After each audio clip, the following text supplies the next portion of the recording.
This episode is brought to you by Dubby. Dubby gives you focus and energy without the crash or jitters. It has no sugar, fillers, or artificial dyes. Mix one packet into 8 or 12 ounces of water and stir or shake well. Some powderiness is normal. It's all the important vitamins. Drink and go conquer a task. Use promo code Angry Blerd 10 at checkout to save 10% on your order at dubby.gg.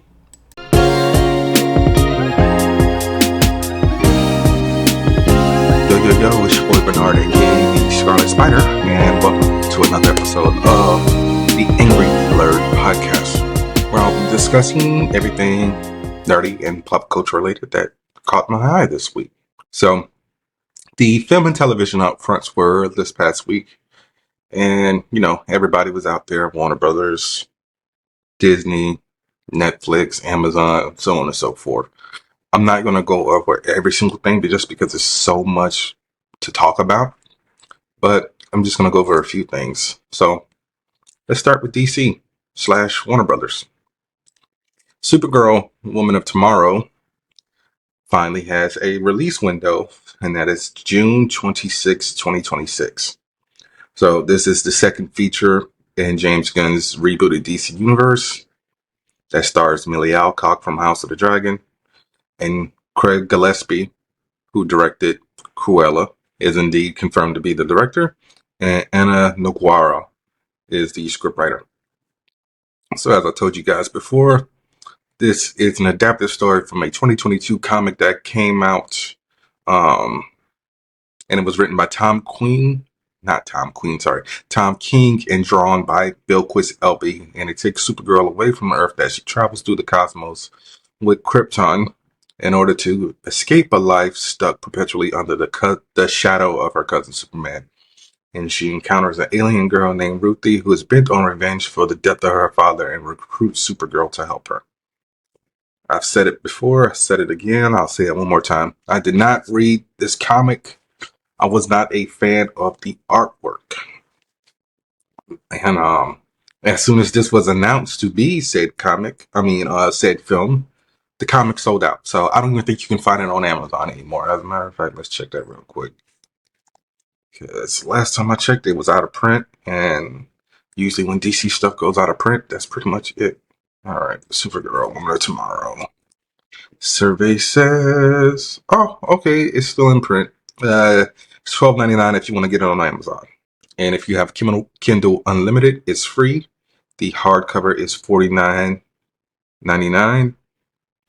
You can also get the French version for $35.09. I have to see Superman first before I get super excited about Supergirl, Woman of Tomorrow. All right. And on the other side of the comic book spectrum, let's talk about a little bit of stuff from Marvel. So, the Agatha show that has had 58 different names. So, it went from Coven of Chaos, Darkhold Diaries, House of Harkness, now has a solidified title, which is Agatha All Along. So they tried to play this off as, this was just, a long running joke to chime back to WandaVision. And I'm like, was it really? Or did you guys just say, you know what, let's just call it this? But that will actually be debuting this September under the new Marvel Television and banner. And we have confirmation now that Daredevil, Born Again, and Ironheart will both be debuting next year in 2025. No specific release windows for those, just said 2025. I know everybody's excited for Daredevil, Born Again. I really want to see what Ironheart looks like now, because we've known about this show for 2-3 years, and we've only seen Dominic Thorne in Wakanda Forever. So can we please just get to this show? I don't feel like it's going to have any type of tie-in to the multiverse. It's going to be like one of those one-shot-ish shows like Moon Knight. Like, the hell did Moon Knight tie into anything? Like, it'd be nice to see She-Hulk again, but probably not. I don't know. We also got some Fantastic Four casting news. Natasha Lyonne who, a lot of us know from, you know, American Pie, and she was on Orange is the New Black. She was on Russian Doll. She has joined the cast of Fantastic Four. Her role, just like the past two people, Paul Walter Hauser, John Malkovich, and I feel like there was somebody else I brought up. Um, Basically, undisclosed role. So, a lot of people saying maybe she's playing Alicia Masters. I don't know. Maybe, maybe not. But yeah, congratulations to her. Trying to think what else was there as far as Marvel goes. All right. So on the Netflix side of things, they actually have a new Ultraman show coming out. Probably not going to watch it honestly because this one just looks campy as hell. It's basically, what the hell was it called? See if I can find this real quick. Ultraman Rising. So basically, the current iteration of Ultraman, whose name is, let's pull this up real quick. I did not plan on talking about this because it just looks super kitty. Ken Sato, who is basically the latest inheritor of the Ultraman title, who juggles life as a professional baseball player as well as being a superhero. But when one monster battle ends, with Ken discovering a hatchling kaiju egg. So basically, they got Ultraman being a parent. And I'm just like, really? Why is... just stop it, please. But yeah, I got no interest in that. But what I do have an interest in is Terminator Zero. So this is a 8-episode series that will be debuting on Netflix in August on the 29th.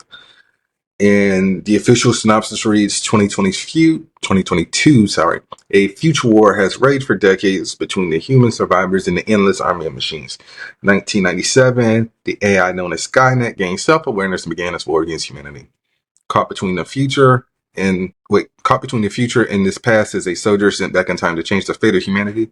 She arrives in 1997 to protect a scientist named Malcolm Lee, who works to launch a new AI system designed to compete with Skynet's impending attack on humanity.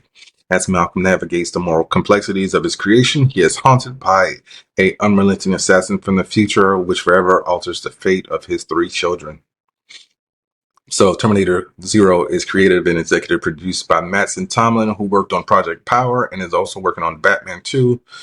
He serves as showrunner, and Japanese animator Masashi Kudo will be directing the series. They didn't post a trailer. They just posted a few screenshots to everyone. So like Variety, The Hollywood Reporter, so on and so forth. And hopefully it doesn't go the way of the Resident Evil anime series. Well, CG series, because that sucked.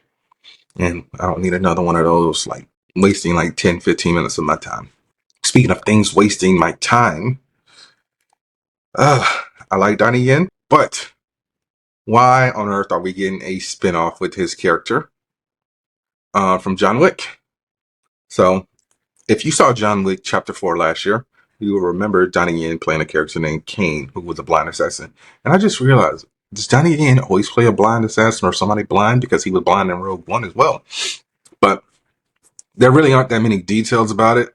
It said the spinoff will continue Yen's arc following the events of John Wick Chapter 4, as Kane has been freed from his obligations of the High Table. Why didn't he get stabbed like by the chick from the Tokyo branch of the Continental? Well, I mean, we don't know if he got stabbed. We know she was getting ready to stab him and then faded to black. But I'm like, I really don't want this franchise to get milked for all it's worth. Like, they legit killed Keanu's character at the end of John Wick Chapter 4. Like, we saw him, well, we saw a grave. We didn't see him get buried in it. So it's possible that he may still be alive. We are getting a John Wick 5. But we also have the Ballerina spinoff coming out next year. And now we got, Kane, and we obviously had the Continental last year. So it's just like, just gonna keep milking the well, huh? Just milking the cow. That's an American wedding reference if you didn't get it. All right. What other news I got here for you people? All right. So I think I spoke about this like 3 weeks ago, maybe. Happy Gilmore Part 2 is greenlit by Netflix. So, I mean, they really haven't given us much. Like I said, Christopher McDonald was doing an interview on 92.3 in March. And like I said, he told um, the host of the radio show that he saw Adam Sandler about 2 weeks ago, and he showed them the first draft. So hopefully we'll get some more news on that. But I'm just letting you all know it is officially confirmed. No release date yet. It's obviously going to be part of Happy Madison. I don't know. I get it. Adam Sandler's going back to the well because those are the movies that made him popular. But like all of those movies, they should have just been one-offs. Like, we don't need a sequel to Happy Gilmore. Like, he got the house back and he became a famous golf star. Where are we gonna go from that? Like, he loses everything and has to work his way back up from the top. It's like, we better not get a Little Nicky's sequel.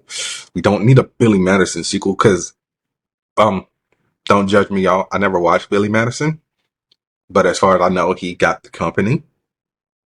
We definitely don't need a sequel for Click. Like, man, you honest. Now those kids are probably all grown now. I was gonna say do a Grown Ups 3, but yeah, because I think those kids are at least in their 20s. I mean, it could always be like a family reunion type situation, or just make it just a family vacation again. But I don't know. But like I said, I don't have Netflix, so if I do watch this stuff, I'm gonna just have to end up sailing the seven seas because yo ho is a pirate's life for me.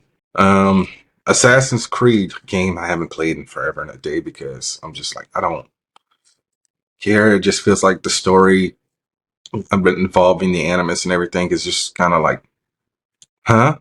All right, so there's a trailer dropped for a new Assassin's Creed game, which is titled Assassin's Creed Shadows. It's set in feudal Japan and releases November 15th of this year. And a lot of people are pissed for a multitude of reasons because Ubisoft does nothing but piss off their audience. So the collector's edition I think it's like $125. And it's like, huh? Why? Let me see if I can find the details on. Here we go. So the synopsis is live in the intertwined stories of Noel, an adapt shinobi assassin from Iga province, and Yasuke, the powerful African samurai of historical legend, against the backdrop of the turbulent late Sengoku period. This remarkable duo will discover their common destiny as they usher in a new era for Japan. People are pissed that you get to play as Yasuke. So, I mean, like the one game that is, it's an historically accurate game, but yet people are pissed about it. So it's just like, I don't know, man. You just can't win without losing. But so, as I was saying, I'm sorry, it's the Ultimate Edition. Assassin's Creed Shadows. Here are the editions. You get the standard edition for $69.99, which has the pre-order bonuses and the base game. The gold edition for $109.99. You get the base game, pre-order bonus, season pass, 3 days early access. The Ultimate Edition, base game, pre-order bonuses, season pass, 3 days early access, and the Ultimate Pack. So it's just like, I really don't rock with Ubisoft that much anymore. I don't know the last Ubisoft game I played may have been Watch Dogs 2, but they always do crap like this. Why not just make the Ultimate Edition the Gold Edition? It's like, oh no, we're gonna charge you an additional $20 for whatever.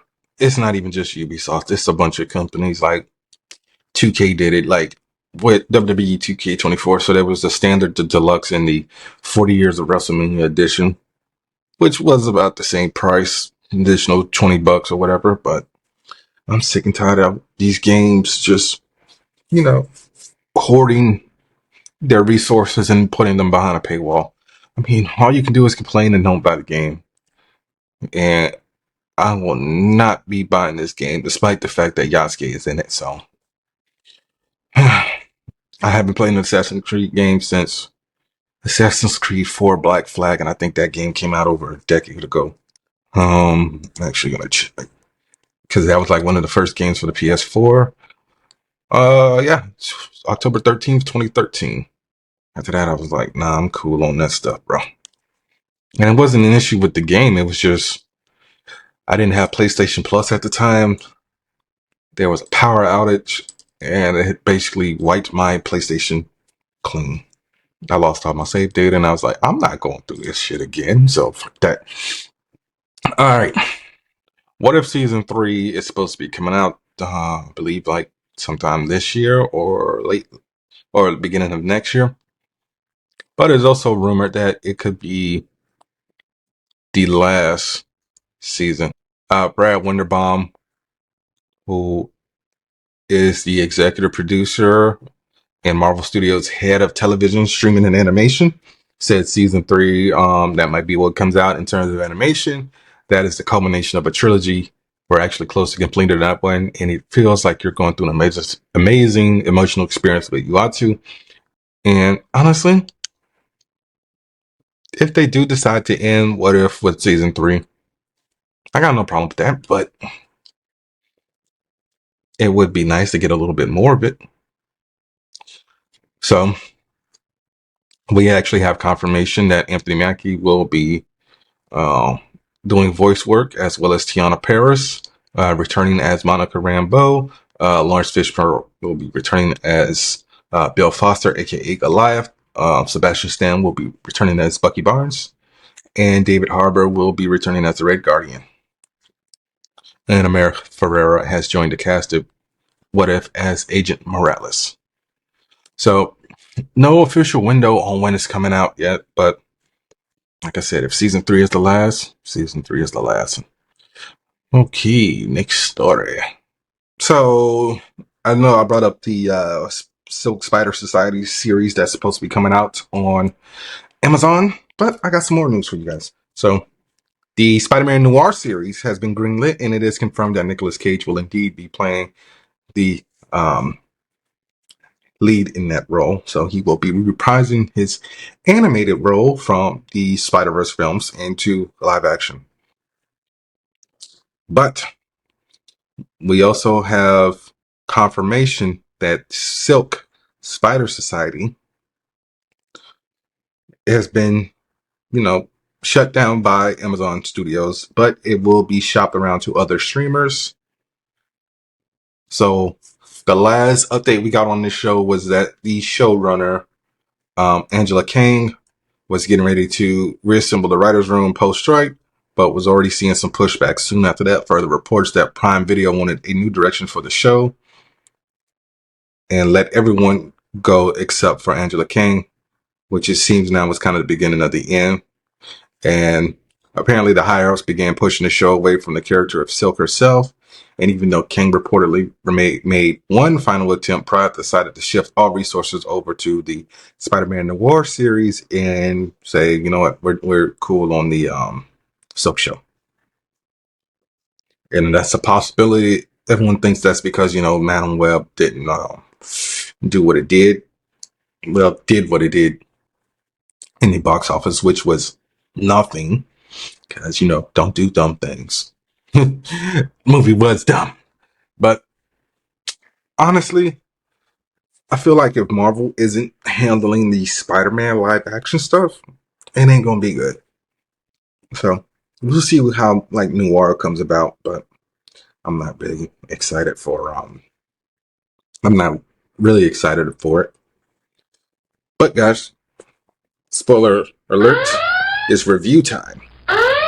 So we are going to get into the reviews of the first 2 episodes of season 1, although it's really like season 16, 17 or something like that.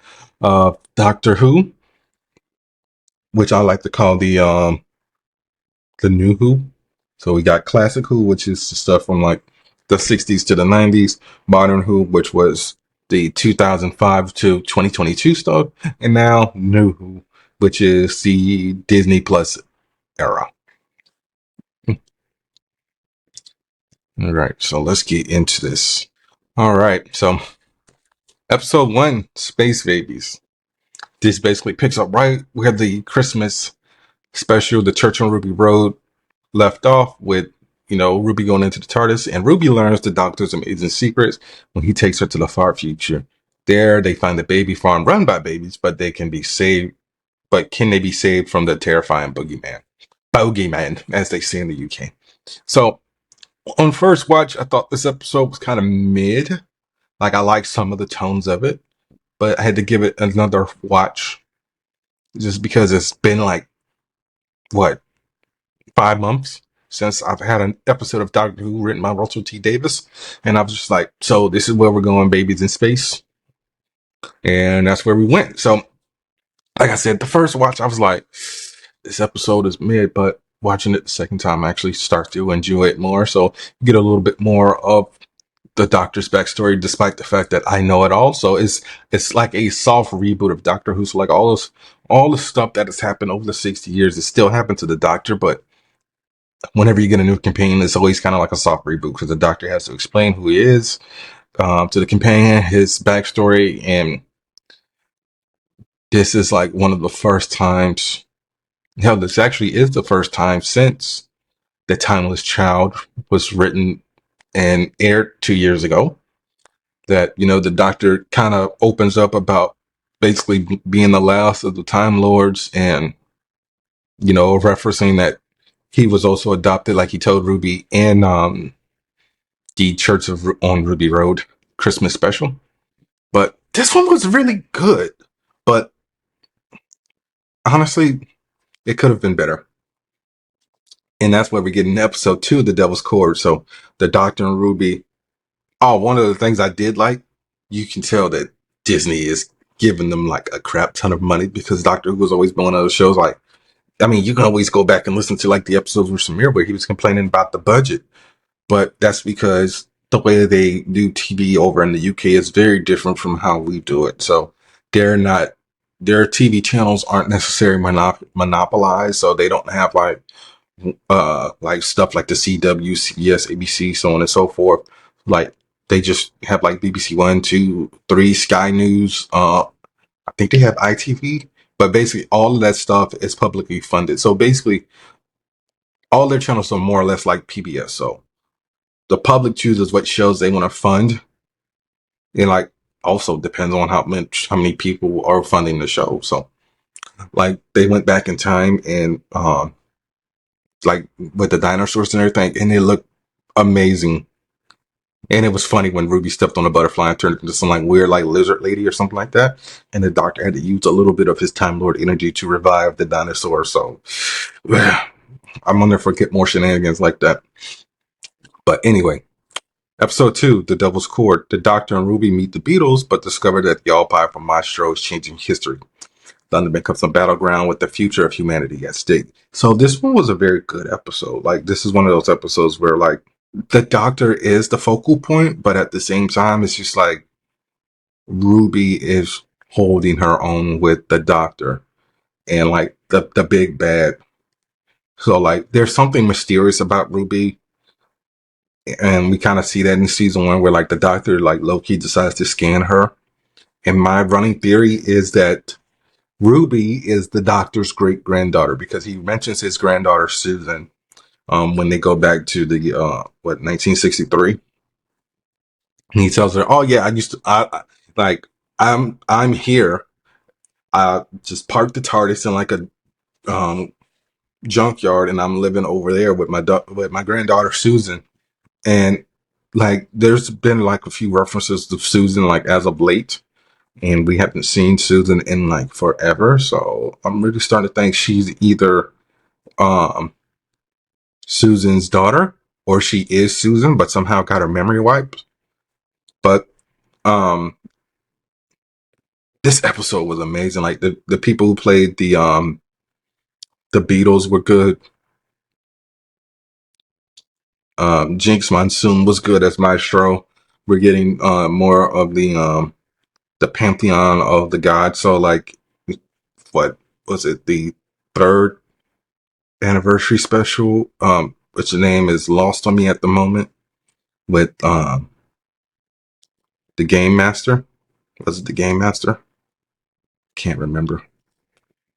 The episode with Neil Patrick Harris, but this one was really good. Like, I thoroughly enjoyed this one. I watched this one 3 times.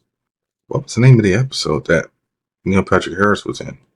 I can't remember. But anyway, amazing episode. So, it looks like, the doctor is in safe hands. Again. All right. We are going to get into the review of X-Men 97. All right, guys. So this is the breakdown for X-Men Tolerance is Extinction Part 3, directed by Chase Conley and written by Bo DeMeo and Anthony Saliti. Jean used the remnants of the Phoenix Force to defeat Mr. Sinister and stop Bastion from controlling the Prime Sentinels, but Jean isn't powerful enough to stop Bastion for good. So he basically beat Cable's ass with his own arm and basically took it to give himself an upgrade. And flies the asteroid M to take out the remaining X-Men. And meanwhile, on Asteroid M, Professor X is trying to repair Magneto's broken mind. As the remaining X-Men fight Bastion in space, and the U.S. government uses the Magneto protocols and launches nukes at the asteroid. Beast takes over Sentinel with the help of Forge to get the rest of the X-Men into space to fight Bastion. Cyclops tries to appease Bastion and say, join us, as they do with almost every single villain. But Bastion chooses death instead once the asteroid starts to collapse due to the government shooting it down. Professor X saves Magneto, who realizes that, he gets his brain restored, and him, with the help of the other X-Men, stop the asteroid from crashing on Earth. But before they die, they are transported across time. So a few of the X-Men go to Egypt. So that's Morph, Beast, Magneto, Professor X, I don't want to say Jubilee, and a few go to the future, and that's just basically Jean and Cyclops.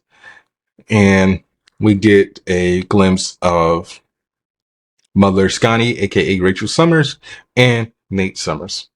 And we get a mid-credit scene of Apocalypse picking up a card on the remnants of Genosha. So, yeah, let's get to it. Good finale. A lot of cameos in this episode. So we got Spider-Man, Mary Jane, Flash Thompson, Captain America, Black Panther, King T'Chaka, Cloak and Dagger, Daredevil, Doctor Strange. Was there anyone else I missed? I don't think there was anyone else I missed. And we got confirmation that the MJ in this episode is indeed the real Mary Jane Watson. So I don't know if y'all remember or if you even watched it, but Spider-Man, the 90s animated series ended on a cliffhanger, and that was Peter and Madam Web traveling the multiverse to find Mary Jane. So Bo DeMeo did indeed confirm that this is the real Mary Jane Watson. This is not the clone. So yes, congratulations to Peter finally having some luck on his side. Morph confessed his feelings to Wolverine, which it always seemed like it was there, like very underlying. Like especially if you go back and watch episode 3, where he's kind of, making a joke about, getting some back rubs or back scratches. We got a cameo, from a Star Trek alum, and that's Gates McFadden. She provided the voice of Rachel Summers in the scene where Cyclops and Jean go to the future. So I was like, oh snap, look at, Gates being the voice of Mother Scotty. So it looks like she will be in season 2. And let's talk about it. Gambit. Yes, he's dead. But he will indeed be Apocalypse's Horseman of Death. That was the tease that we got in episode 6. When you see the scene with Professor X seeing all the Shi'ar dead in his mindscape when he's trying to get everyone to, get on his side more or less. And you see the flash of Gambit's skull. So yeah, he will be indeed returning as Death. Jean used what little bit Phoenix energy she had left to basically rip the mutant DNA out of Sinister, and I'm like, you couldn't find anything else to do, like take out the bad guy. But I get it, the plot needs to move. But oh man, good episode. I was like, amazing. So let's get into the review of Kingdom of the Planet of the Apes. So Kingdom of the Planet of the Apes, directed by Wes Ball, starring Owen Teague, Freda Altman, Kevin Durant, Peter Mackin. And we began roughly 300 years after the events of War of the Planet of the Apes. And there are new apes that have taken over the world. And we begin with Noah, who is a ape in the Eagle clan, and his life is turned upside down when Proxima Caesar sends his apes to attack, and we learn that Proxima Caesar is trying to get weapons and technology that the humans left over in a bunker. Noah, along with a new ape named Raka, and a human named May, basically go and save the Eagle clan from Proxima Caesar and figure out what to do with all the leftover human technology that the dead humans don't need anymore. So, watching this movie, I learned one thing, and one thing only, that I hope will stand the test of time. Don't trust white women in the apocalypse. That's all I got to say about that, and I think that's going to be the name of the episode. So, this movie was good, man. Like, Samir was ready to just doubt it just because the guy who directed the Maze Runner series, and those were rotten on Rotten Tomatoes. Oh, X-Men cameo, Fantastic Four. But, yeah, I really enjoyed the movie. It's like, there were so many people in the movie. Like, I get it, it's all mocap, but you can still kind of tell like who's who, because they still do make the people portraying the apes still kind of look somewhat similar to themselves. So like, man, this movie was so amazing. If you haven't seen it, see it. Like, O&T like knocked it out the park as Noah. Peter Mackin knocked it out the park as Raka, despite the fact that he did die trying to save fucking May. Kevin Durant, who was just on a roll, like with these past two movies, with this and Abigail, you know, he killed it as Proxima Caesar. Like, you guys need to go on like his Instagram and like see like some of the behind the scenes stuff that he posted. I didn't even know William H. Macy was going to be in this movie, but he needed to get, taken out because he was like, oh no, let's just give up. And May snapped his neck, but y'all need to go see this movie. It was amazing. Like I said, May can go to hell because of what she did. And I don't necessarily want to say what she did, but she did something that pissed me off. And that's when I was just like, you know what? Can't trust white women. Can't trust them. So on the Angry Blerd scale of 1 to 10, this movie is a 9.5 for me. And the only reason why it's a 9.5 is because I just feel like the distance that Noah had to travel from his village to where Proxima Caesar was holding up the rest of the apes just seemed a little bit, I get it, it's a movie, so we gotta cut time, but I really gotta figure out like what was the distance of how far they were from each other. So yeah, guys, go see Kingdom of the Planet of the Apes. I mean, this movie made money. Fall Guy still hasn't like recouped, and Abigail is now on streaming. Challengers is on streaming. All of a sudden, didn't that movie come out like 3 weeks ago? But anyway, guys, this is Bernard, aka the Scarlet Spider. That was another episode of the Angry Blerd podcast. Be sure to rate, review, subscribe, tell a friend to tell a friend, letting you know in advance right now. I will be going out of town next week, so there might not be an episode next week, unless I come back a little bit early to record, because I am off until about Thursday, I believe. And yeah, don't get on my case about that. I will be writing it in the notes just in case certain people like Loco didn't watch Planet of the Apes yet and don't want it spoiled for them. So I may or may not see y'all next week, but anyway, be easy, live long and prosper. Peace.